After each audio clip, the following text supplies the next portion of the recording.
Bonjour à toutes et tous, messieurs et mesdames la direction collégiale. Merci aussi à Hélène. Ça change la présidence du conseil national. J'en suis très heureux, très honoré. Elle prend de la hauteur, c'est très bien.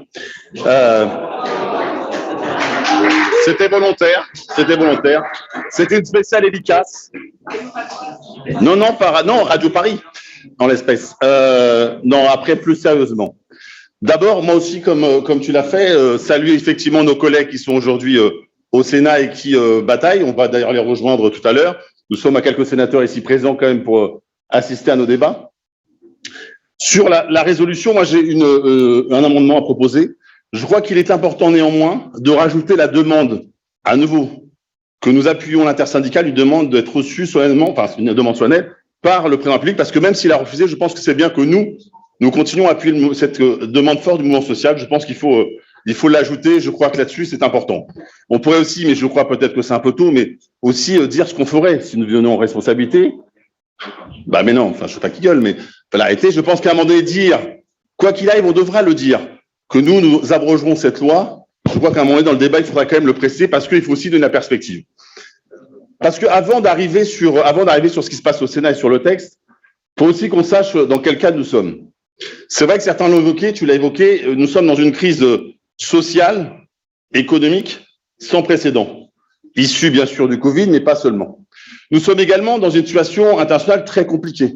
Nous avons une guerre aux portes de l'Europe et sur le continent européen. Et je crois qu'il y a de l'inquiétude, l'anxiété et de l'angoisse chez les Français. Et cette réforme, effectivement, rajoute de l'angoisse, de l'anxiété, de la violence, tu l'as dit. Et je crois que la question qui est posée aujourd'hui pour nous, en tant que mouvement démocratique, c'est se dire « et après-demain » Parce que pour les Français, ils vont se dire que manifester finalement, avec des cortèges comme jamais depuis les années 80, ça ne sert à rien.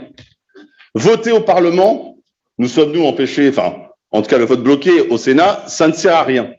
Donc la question qui nous est posée, c'est donc, quand on est citoyen, quand on est anxieux, quand on est inquiet, qu'est-ce qui reste comme instrument? Et le risque, effectivement, et c'est la responsabilité de Macron, le risque, c'est de se dire que finalement, c'est la violence qui est la seule perspective.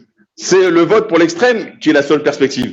Et je crois que c'est important que nous ayons cela à l'esprit dans ce que nous devons faire, de ce que nous devons dire. C'est aussi à un moment donné un esprit de responsabilité. Être opposé à cette réforme, bien évidemment, mais aussi donner des perspectives de sortie, sinon ce sera inquiétant. Sur cette réforme, je veux pas revenir sur les éléments qu'a évoqué Arthur, je partage les éléments. Dire quand même que, effectivement, et rappeler deux choses. D'abord, le gouvernement a fait le choix de faire de l'obstruction. C'est lui qui, au Sénat, a fait de l'obstruction, notamment avec son article, les articles qu'il a dégainés, notamment le 44.3. Mais il faut aussi rappeler dans la résolution, c'est peut-être ma deuxième proposition d'amendement, que, en fait, finalement, au Sénat, c'est la droite qui a dévoré la Macronie. C'est la droite qui a obtenu le texte qu'elle souhaitait. C'est d'ailleurs la réforme Retailleau au sortir du Sénat.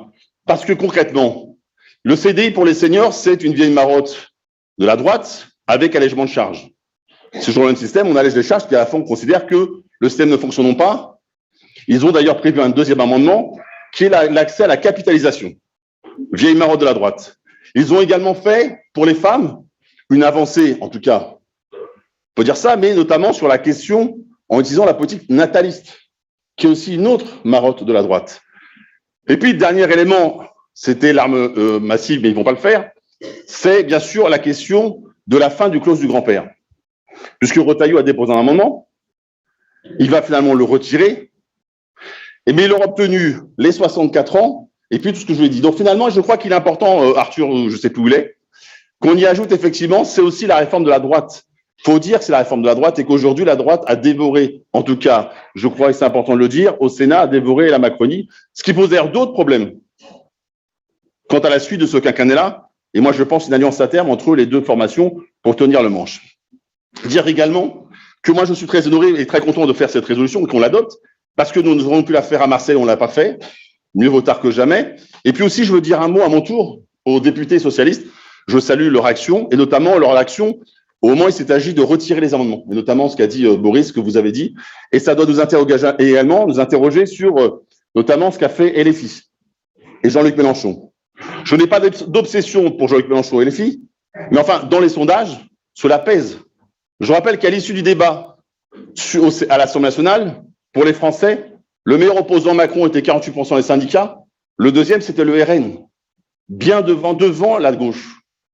Et je crois qu'il faut qu'on le dise et qu'on se le dise. Et moi, je salue celles et ceux qui ont appelé à un nouveau temps de l'union de la gauche. Je le dis, c'est assez simple, l'union de la gauche, finalement. C'est notamment ce que nous faisons au Sénat. Il n'y a pas de structure.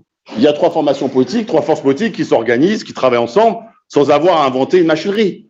C'est également ce que fait l'intersyndicale, qui, on doit s'en inspirer depuis maintenant des mois et des mois, est présent, travaille ensemble, sans non plus inventer autre chose. Et puis aussi, c'est la condamnation, et je souhaite le dire. Quand un ancien candidat à l'élection présidentielle, qui aspire à diriger la gauche, qui aspire à diriger le pays, insulte quasiment les représentants des organisations syndicales, ce ne peut pas être acceptable et je crois qu'il faut le condamner. Et je crois qu'il est important aussi, dans notre résolution, de réaffirmer notre soutien à la stratégie intersyndicale. C'est mon 3e amendement que je propose aujourd'hui. Donc voilà 3 amendements, cher Arthur, à la résolution. Je crois qu'on va l'écrire, oui, bien sûr. Je crois qu'ils sont acceptables, mais en tout cas, il est important effectivement que nous disions bien, nous sommes opposés à la réforme, nous sommes opposés aux conditions de cette réforme-là, nous soutenons l'intersyndicale et nous aspirons, nous aussi, à un moment donné, à inventer notre réforme. Parce que, je le dis, n'apparaissons pas comme des gens qui se satisfont de l'actuel système. Et je vais en terminer rapidement.